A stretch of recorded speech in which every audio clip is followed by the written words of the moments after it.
Hello, welcome to my channel him talks. जैसा कि आप सब जानते हैं कि मैं हर हफ्ते किसी न किसी नए हेमेटोलॉजिकल टॉपिक को लेके आपके सामने प्रस्तुत करता हूं और आज मेरा टॉपिक है बहुत ही basic topic, when to approach haemato oncologist, यानी कि आपको हेमेटोलॉजिस्ट या हेमेटो ऑन्कोलॉजिस्ट को कब दिखाना चाहिए। हमारे कंट्री में डिफरेंट मेडिकल सब स्पेशलिटीज आज की तारीख में डेवलप्ड हैं, जैसा कि एक मेडिसिन के डॉक्टर होते हैं, एक पीडियाट्रिशियन होते हैं, एक ऑन्कोलॉजिस्ट होते हैं, एक मेडिकल ऑन्कोलॉजिस्ट होते हैं और एक हेमेटो ऑन्कोलॉजिस्ट होते हैं। एक जनरल पब्लिक के पर्सपेक्टिव से यदि हम देखें तो कुछ लोगों को ये बहुत ज्यादा कंफ्यूजन रहता है माइंड में कि हमें किस बीमारी के लिए किस डॉक्टर के पास जाना चाहिए, कौन हमें सबसे अच्छी ओपिनियन उस बीमारी से रिलेटेड दे पाएगा। तो आइए इस बेसिक प्रॉब्लम का आज हल ढूंढते हैं। सबसे पहले मैं ये समझाने की कोशिश करूंगा कि मेडिकल ऑन्कोलॉजी और हेमेटोलॉजी या क्लिनिकल हेमेटोलॉजी, हेमेटो ऑन्कोलॉजी में क्या डिफरेंस होता है। मेडिकल ऑन्कोलॉजी यानी कि कैंसर के डॉक्टर, लेकिन मुख्यतः most of the medical oncologist आज की तारीख में जो कैंसर का ट्रीटमेंट कर रहे हैं वो यूजुअली सॉलिड ट्यूमर्स का ट्रीटमेंट करते हैं। सॉलिड ट्यूमर्स का मतलब जैसे गुर्दे का कैंसर, फेफड़े का कैंसर, ब्रेस्ट कैंसर, जबान का कैंसर, माउथ का कैंसर, गॉल ब्लैडर का कैंसर, पेंक्रियाज का कैंसर। तो ये जो कैंसर्स होते हैं, जो बॉडी के किसी नॉन ब्लड रिलेटेड कैंसर्स होते हैं, उनको हम लोग अपनी मेडिकल टर्मिनोलॉजी में सॉलिड ट्यूमर्स की संज्ञा देते हैं। और इन ट्यूमर्स के लिए स्पेसिफिकली मेडिकल ऑन्कोलॉजिस्ट के पास आपको कंसल्ट करना चाहिए।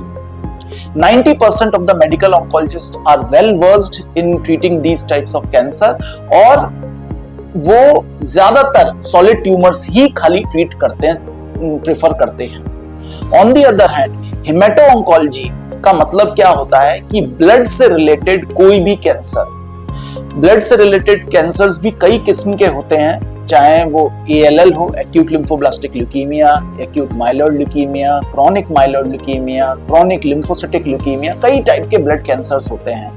कई टाइप के लिम्फोमास होते हैं। लिम्फोमास मतलब गठान का कैंसर। तो लिम्फोमास बहुत किस्म के होते हैं, हॉजकिंस लिम्फोमा, नॉन हॉजकिंस लिम्फोमा। फिर एक ब्लड का कैंसर होता है जिसको हम लोग मल्टीपल माइलोमा कहते हैं, जो कि बहुत कॉमन है हमारी सोसाइटी में, खास करके बुजुर्ग लोगों में, मोर देन 60 इयर्स में।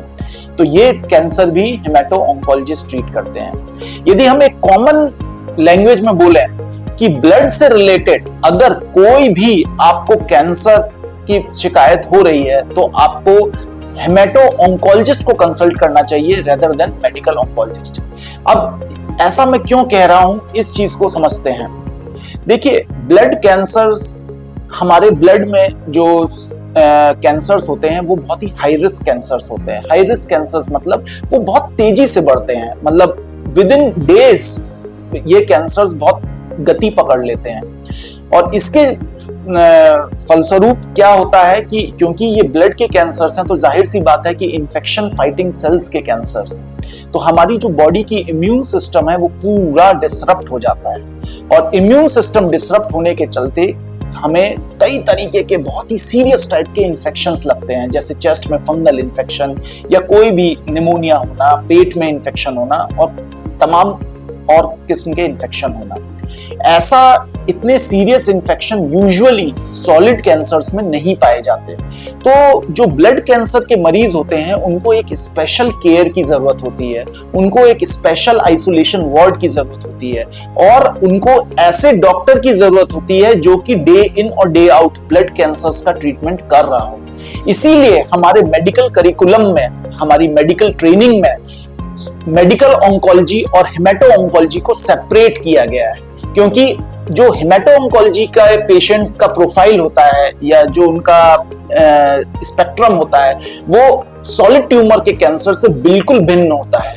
उनका जितना मैनेजमेंट होता है, ट्रीटमेंट होता है, वो भी बिल्कुल अलग होता है सॉलिड कैंसर से। और इसीलिए आज वर्ल्ड अक्रॉस, पूरे विश्व में, एवरीवेयर मेडिकल ऑन्कोलॉजिस्ट एक अपने सॉलिड कैंसर्स पे फोकस करते हैं और हेमेटो ऑन्कोलॉजिस्ट अपना ब्लड रिलेटेड कैंसर्स पे स्पेशलाइज करते हैं। प्लस एक जो सबसे इंपॉर्टेंट चीज है कि आपको हेमेटोलॉजिस्ट या हेमेटो-ऑन्कोलॉजिस्ट के पास कब जाना चाहिए, वो सेकंड है बोन मैरो ट्रांसप्लांट की ओपिनियन लेना। मोस्ट ऑफ द हमारे कंट्री में जो डॉक्टर्स बोन मैरो ट्रांसप्लांट कर रहे हैं आज की तारीख में, वो हेमेटो-ऑन्कोलॉजिस्ट हैं या क्लिनिकल हेमेटोलॉजिस्ट हैं। 90 to 95% of the doctors who are doing transplants in our country are from hemato-oncology. So, क्योंकि वो बहुत ही निपुण होते हैं लो काउंट्स पे पेशेंट्स को मैनेज करने में, उनकी स्पेशल जो नीड्स हैं उसको समझने में, तो जाहिर सी बात है बोन मैरो ट्रांसप्लांट भी कुछ वैसा ही है। एक तरीके का ये समझ लीजिए कि हमने बहुत ही हाई डोज कीमोथेरेपी दी है और उसमें पेशेंट की काउंट्स ऑलमोस्ट 0 हो गई हैं। तो उन पेशेंट्स को मैनेज करने के लिए हमें स्पेशलाइज्ड केयर यानी कि हेमेटो-ऑन्कोलॉजिस्ट की जरूरत पड़ती है। तो इसी के साथ मैं आपका ये टॉपिक आज समाप्त करूंगा, और मेरे हिसाब से मुझे लगता है कि इस वीडियो के माध्यम से आपको समझ में आ पाया होगा कि कब आपको हेमेटो-ऑन्कोलॉजिस्ट के पास जाना चाहिए। नमस्कार।